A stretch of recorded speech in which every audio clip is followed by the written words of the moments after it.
जय हिंद प्यारे विद्यार्थियों। करंट अफेयर्स की क्लास में आप सभी का स्वागत है। आज की क्लास के अंतर्गत हम लोग एक अति महत्वपूर्ण करंट अफेयर्स के टॉपिक पर चर्चा करने वाले हैं, जो कि है अंतरिम बजट 2024-25। सबसे पहले आप सभी को ये समझना आवश्यक होगा कि बजट होता क्या है। तो बजट सरकार के आय और व्यय का वार्षिक विवरण होता है, जिसका उल्लेख भारतीय संविधान के अनुच्छेद 111 में वार्षिक वित्तीय विवरण के रूप में अनुच्छेद 112 में वार्षिक वित्तीय विवरण के रूप में वर्णित किया गया है। आप सभी को ध्यान रखना है कि संविधान में कहीं भी बजट शब्द का उल्लेख नहीं हुआ है, बल्कि इसके स्थान पर वार्षिक वित्तीय विवरण शब्द का प्रयोग हुआ है, जो अभी हाल ही में 1 फरवरी 2024 को भारत सरकार की वित्त एवं कॉरपोरेट मामलों की मंत्री निर्मला सीतारमण जी ने जो बजट प्रस्तुत किया है, ये बाकी अन्य बजटों से अलग है, क्योंकि यह एक पूर्ण बजट नहीं है, बल्कि यह एक अंतरिम बजट है। और अंतरिम बजट और पूर्ण बजट में मूल अंतर यही है कि पूर्ण बजट पूरे 1 वर्ष के लिए प्रस्तुत किया जाता है, जबकि अंतरिम बजट 1 वर्ष से कम अवधि के लिए प्रस्तुत किया जाता है। यह बजट 1 फरवरी 2024 को प्रस्तुत किया गया है, जो कि नई सरकार बनने और गठन होने तक का कार्य करेगा। और ये उम्मीद होगी कि जुलाई में नया बजट प्रस्तुत किया जाएगा, अंतिम सप्ताह तक पूर्ण बजट। तो आइए अंतरिम बजट की क्या खास बातें रहीं, इसको देख लेते हैं। वित्त एवं कॉरपोरेट कार्य मंत्री निर्मला सीतारमण ने सबका साथ, सबका विकास और सबका विश्वास के मंत्र एवं सबका प्रयास के दृष्टिकोण के साथ 1 फरवरी 2024 को संसद में अंतरिम बजट प्रस्तुत किया है। 2024-25 में पेश किया गया। तो 1 फरवरी 2024 को संसद में अंतरिम बजट 2024-25 पेश किया। वित्त मंत्रालय का आर्थिक मामलों का विभाग ये बजट तैयार करने के लिए जिम्मेदार एक नोडल निकाय या संस्था होता है। ये ध्यान रखने योग्य बात है कि कौन बजट को प्रस्तुत बनाता है, तो वित्त मंत्रालय का आर्थिक मामलों का विभाग इसको तैयार करता है। आइए अंतरिम बजट की कुछ महत्वपूर्ण बिंदुओं पर चर्चा कर लेते हैं। संसद में प्रस्तुत अंतरिम बजट 2024-25 में कब तक सर्वांगीण, सर्वव्यापी तथा सर्वसमावेशी विकास के साथ विकसित भारत की परिकल्पना की गई है 2047 तक। यानी जब हम लोग देश की आज़ादी के 100 वर्ष पूर्ण कर रहे होंगे तो भारत विकसित हो जाएगा, ऐसा लक्ष्य इस बजट में रखा गया है। केंद्रीय बजट को कितने भागों में वर्गीकृत किया गया है, तो इसमें कुल मिलाकर के 2 भागों में इसको वर्गीकृत किया गया है। पहला है राजस्व बजट और दूसरा है पूंजीगत बजट। राजस्व बजट का मतलब क्या होता है कि जो बजट मतलब जो सरकार की टैक्स से आय होने वाली है, और पूंजीगत बजट का मतलब होता है जो असेट्स से प्राप्त होने वाली, जो सरकार की पूंजी है उससे जो आय प्राप्त होती है उसको पूंजीगत बजट कहते हैं। अगला पॉइंट है कि बजट में किस 4 प्रमुख वर्गों पर विशेष ध्यान केंद्रित किया गया है।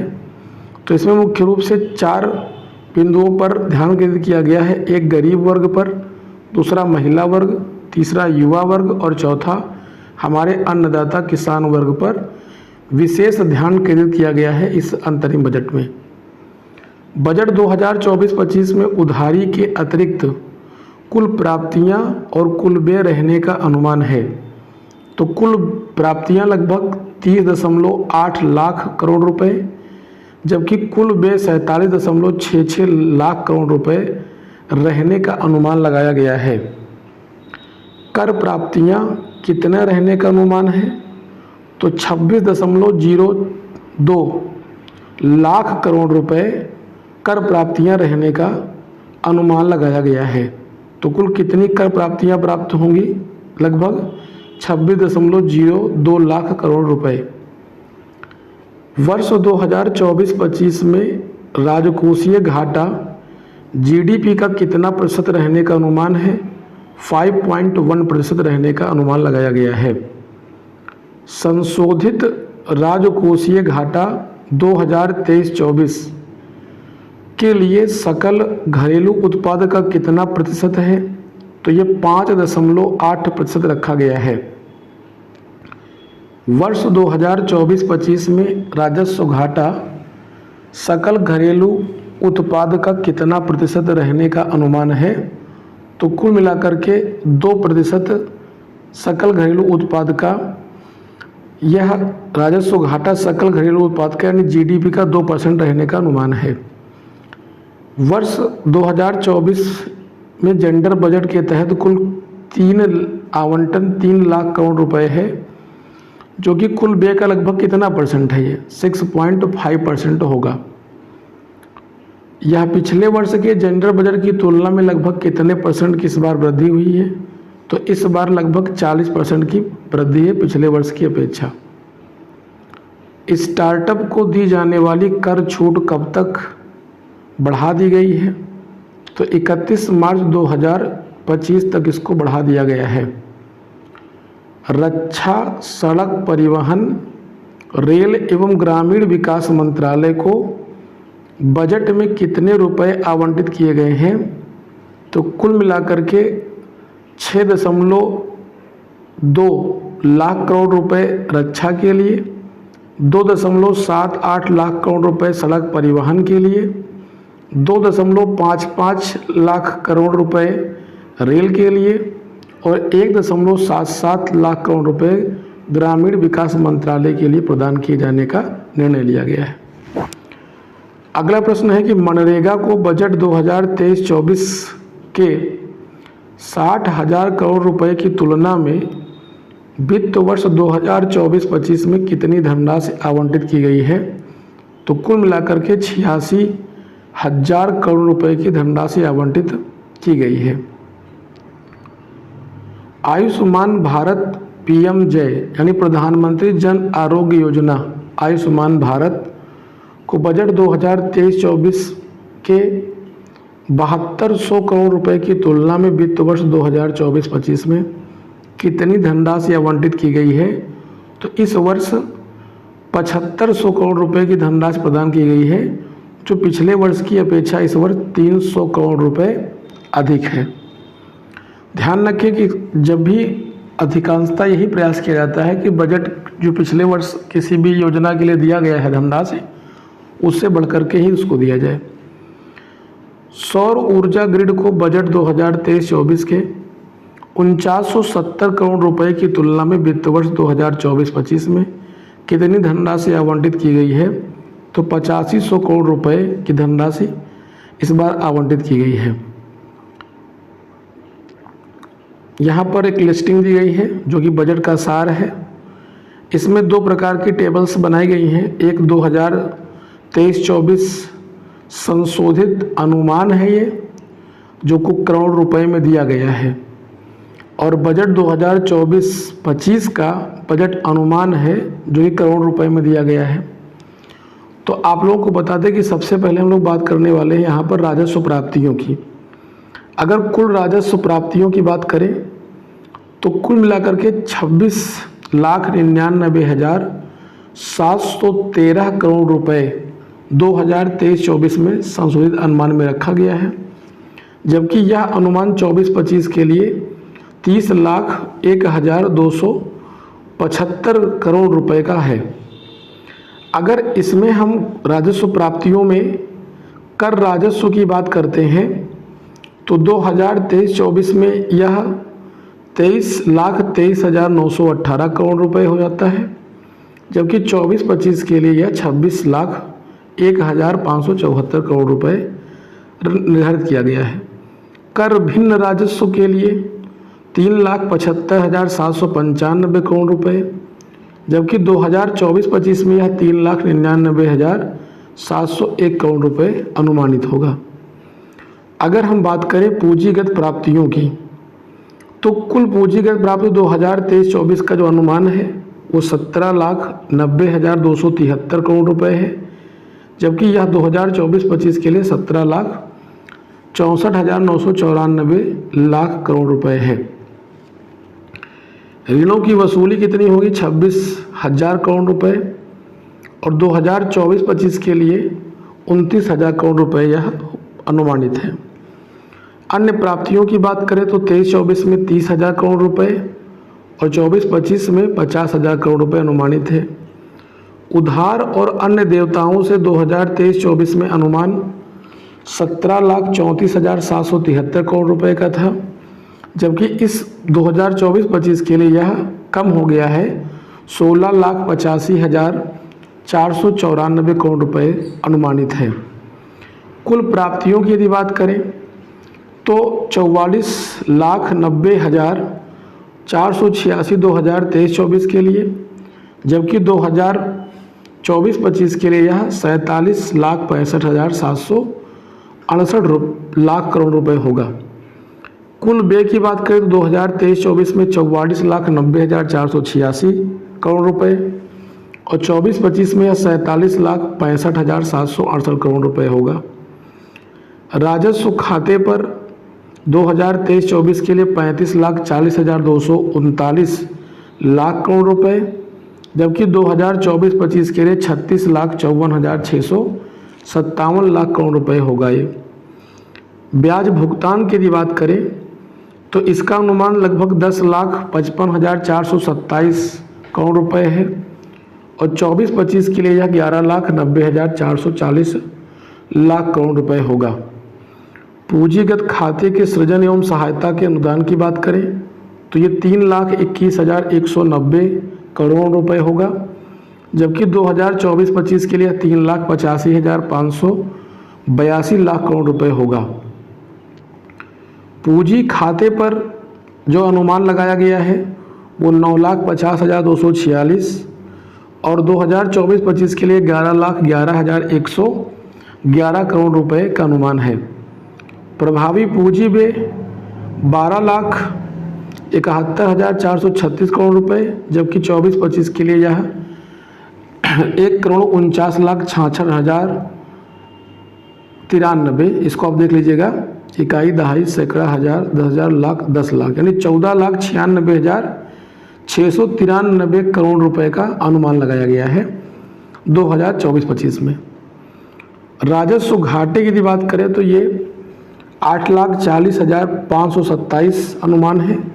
इसमें यह आंकड़ा इम्पोर्टेंट नहीं है, बल्कि इसमें यह इम्पोर्टेंट है कि कितना परसेंट होगा, ये सबसे इम्पोर्टेंट है। आप यहीं पर ध्यान रखेंगे। राजस्व घाटा 2.8% है 2023-24 के लिए और 24-25 के लिए यह राजस्व घाटा 2% होगा, जबकि प्रभावी राजस्व घाटा 2024-25 के लिए अनुमान कितना है? 1.8% और 2024-25 के लिए यह 2.8% होगा। ध्यान रखें कि हमेशा राजस्व घाटा अधिक होता है, लेकिन प्रभावी राजस्व घाटा की हमेशा कम होता है। राजकोषीय घाटा सबसे ज़्यादा होता है, तो 2024-25 के लिए राजकोषीय घाटा रहने का अनुमान कितना है? 5.8%, जबकि 2024-25 के लिए यह अनुमान 5.1% होगा, यानी घटता है लगातार ये।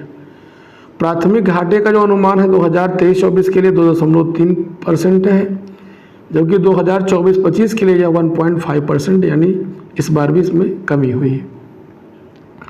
तो टेबल का आप अध्ययन कर लीजिएगा, जिसमें से राजस्व घाटा, प्रभावी राजस्व घाटा, राजकोषीय घाटा और प्राथमिक घाटा सबसे महत्वपूर्ण है, ये आपको रटा होना चाहिए। राष्ट्रीय हरित हाइड्रोजन मिशन को बजट 2023-24 के 297 करोड़ रुपए की तुलना में वित्त वर्ष 2024-25 में कितनी धनराशि आवंटित की गई है? 600 करोड़ रुपए की धनराशि आवंटित की गई है। गरीब कल्याण देश का कल्याण। पिछले 10 वर्षों के दौरान सरकार ने कितने लोगों को बहुआयामी गरीबी से बाहर आने में मदद की है? तो कुल 25 करोड़ लोगों को बहुआयामी गरीबी से भारत सरकार ने बाहर निकाला है। पीएम जनधन खातों के उपयोग से बैंक खातों में कितने का प्रत्यक्ष हस्तांतरण हुआ है? 34 लाख करोड़ रुपए का प्रत्यक्ष हस्तांतरण इस बार किया गया है। यहाँ पर एक लिस्ट को देखेंगे, उससे पहले कुछ अन्य फैक्ट देख लेते हैं जो महत्वपूर्ण है परीक्षा के दृष्टिकोण से। लिखा है कि पीएम स्वनिधि के तहत कितने फेरी वालों को ऋण सहायता की गई है। लगभग 78 लाख फेरी वालों को ऋण सहायता प्रदान की गई है। अगला प्रश्न है कि पीएम जनमन योजना के माध्यम से किसके विकास पर विशेष ध्यान दिया जा रहा है। विशेष रूप से कमजोर आदिवासी समूहों को पीवीटीजी पर विशेष ध्यान दिया जा रहा है। पीएम विश्वकर्मा योजना के तहत कितने व्यवसायों से जुड़े कारीगरों एवं शिल्पकारों को एंड टू मदद प्रदान की जा रही है। 18। अन्नदाता का कल्याण। पीएम किसान सम्मान योजना के तहत कितने किसानों को वित्तीय सहायता प्रदान की गई है। 11.8 करोड़ किसानों को यह वित्तीय सहायता प्रदान की गई है। पीएम फसल बीमा योजना के तहत कितने किसानों को फसल बीमा उपलब्ध कराई गई है। 4 करोड़ किसानों को फसल बीमा उपलब्ध कराई गई है। Electronic national agriculture market e-NAM के तहत कितनी मंडियों को एकीकृत किया गया है। तो 1,361 मंडियों को electronic national agriculture market e-NAM के तहत एकीकृत किया गया है। 1361 मंडियों को। इससे 3 लाख करोड़ रुपए की खरीद फरोख्त के साथ कितने किसानों को सेवाएं उपलब्ध हुई हैं। 1.8 करोड़ किसानों को ये खरीद फरोख्त का मतलब खरीदने और बेचने का सेवाएं उपलब्ध हुई हैं। नारी शक्ति पर बल। नारी शक्ति पर क्या बल दिया गया है, आइए उनसे जुड़े हुए फैक्ट देख लेते हैं। कितने करोड़ मुद्रा योजना ऋण महिला उद्यमियों के लिए दिया गया है। तो 30 करोड़ महिला उद्यमियों को मुद्रा योजना के तहत ऋण प्रदान किया गया है। उच्च शिक्षा में महिलाओं के नामांकन में कितने प्रतिशत तक की वृद्धि की गई है। 28% तक की वृद्धि की गई है। स्टेम पाठ्यक्रमों में छात्राओं एवं महिलाओं का कितने प्रतिशत नामांकन हुआ है, जो दुनिया में सबसे अधिक है। तो यह नामांकन लगभग 43% है। किस योजना के तहत 70% मकान ग्रामीण महिलाओं को दिए गए हैं। पीएम आवास योजना के तहत ग्रामीण महिलाओं को 70% ग्रामीण महिलाओं को यह प्रदान किया गया है। पीएम आवास योजना।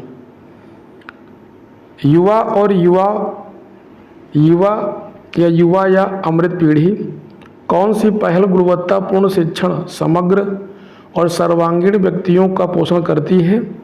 तो PM schools for rising India.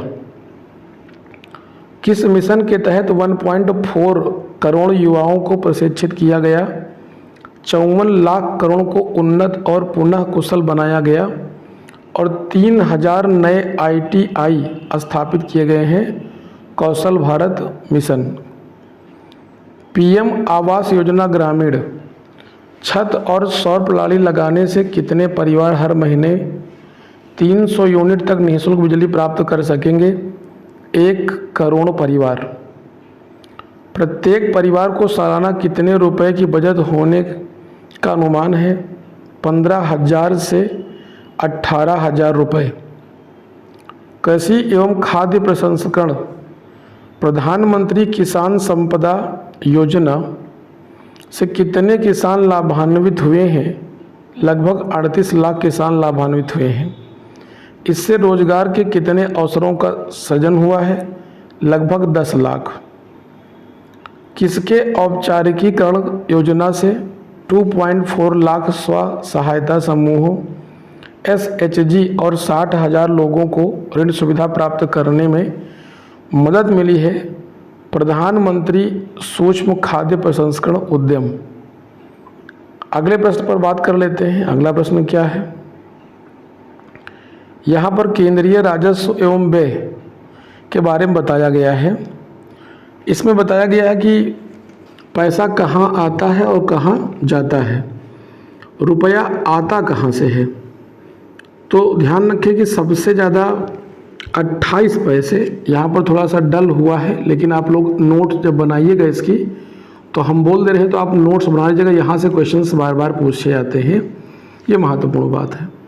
ये लिखा उधार और अन्य देयताएं, यहाँ से सबसे ज़्यादा सरकार को लगभग 28 पैसे प्राप्त होते हैं।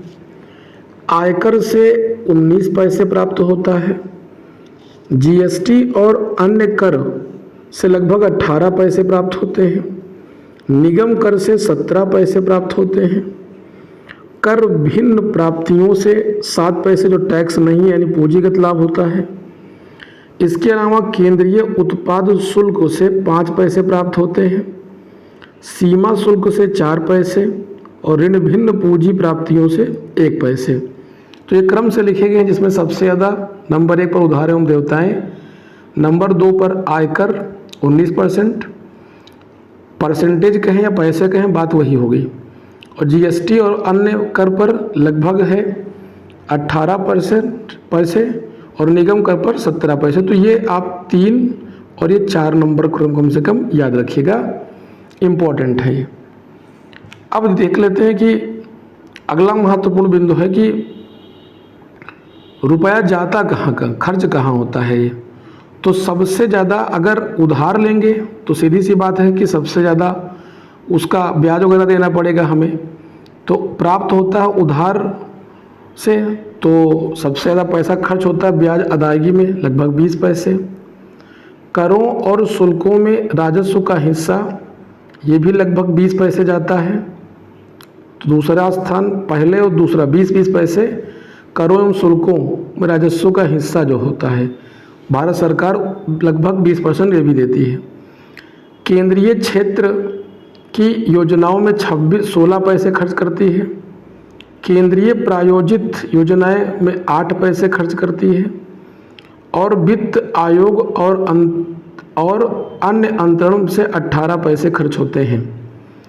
रक्षा के क्षेत्र में 8 पैसे, आर्थिक सहायता में 6 पैसे और पेंशन में 4 पैसे, जबकि अन्य व्यय में 9 पैसे सरकार के खर्च होते हैं। तो आप इसका लिस्टिंग बना लीजिएगा, यह महत्वपूर्ण है। मत्स्य क्षेत्र में क्या योजनाएं हैं? मत्स्य क्षेत्र को बढ़ावा देने के लिए कितने एकीकृत एक्वा पार्कों की स्थापना की जाएगी? तो ऐसे कुल 5 एक्वा पार्क स्थापित किए जाएंगे। 2013-14 में सी फूड का निर्यात अंतर्देशीय और एक्वाकल्चर उत्पादन कितना हुआ है? दोगुना हुआ है इस बार। बुनियादी ढांचा और निवेश पर बात कर लेते हैं। बुनियादी ढांचे के विकास और रोजगार सृजन के लिए पूंजीगत व्यय के परिव्यय को 11.1% से बढ़ाकर कितने करोड़ रुपए किया जा रहा है? तो यह कुल मिलाकर 11,11,111 करोड़ रुपए किया जा रहा है। यह सकल घरेलू उत्पाद यानी जीडीपी का कितना प्रतिशत होगा? 3.4% होगी। लॉजिस्टिक्स कुशलता को बेहतर करने और लागत घटाने के लिए किसके तहत 3 प्रमुख आर्थिक रेल गलियारा कार्यक्रमों की पहचान की गई है? पीएम गति शक्ति की पहचान की गई है, ध्यान रखेंगे। 40,000 सामान्य रेल डिब्बों को किसके मानकों के अनुरूप बदला जाएगा? तो वंदे भारत के तहत। अगला है कि देश में हवाई अड्डों की संख्या कितनी हो गई है अब? तो देश में हवाई अड्डों की कुल संख्या अब 149 हो गई है। वर्ष 2014 से 2023 के दौरान एफडीआई का अंतर प्रवाह 596 अरब डॉलर रहा, जो वर्ष 2005 से 2014 के दौरान हुए एफडीआई अंतर प्रवाह के मुकाबले कितना है? तो ये दोगुना होगा। हरित ऊर्जा की यदि बात करें हम, तो कब तक 100 मीट्रिक टन की कोयला गैसीकरण और तरलीकरण क्षमता स्थापित की जाएगी? वर्ष 2030 तक। किसके लिए कंप्रेस्ड नेचुरल गैस यानी सीएनजी और घरेलू प्रयोजनों के लिए पाइप्ड नेचुरल गैस यानी पीएनजी में कंप्रेस्ड बायोगैस यानी सीबीजी के चरणबद्ध अधिदेशात्मक मिश्रण को अनिवार्य किया जाएगा? परिवहन के लिए। अगला प्रश्न पॉइंट है कि हरित विकास को बढ़ावा देने के लिए किस एक नई योजना को शुरू करने का प्रस्ताव किया गया है। इस योजना का नाम है जैव विनिर्माण और बायो फाउंड्री की योजना की घोषणा की गई है। तो इस प्रकार से अंतरिम बजट से संबंधित जो महत्वपूर्ण तथ्य थे यहीं पर समाप्त होते हैं। आप लोग इसको कम से कम 2 से 3 बार देख लीजिएगा। यहाँ से प्रबल संभावना है कि प्रश्न आपकी परीक्षा में पूछे जाएंगे। जब तक कि पूर्ण बजट नहीं आ जाता तब तक अंतरिम बजट से ही प्रश्न पूछे जाएंगे। आज क्लास को यहीं पर विराम देते हैं। बहुत बहुत धन्यवाद।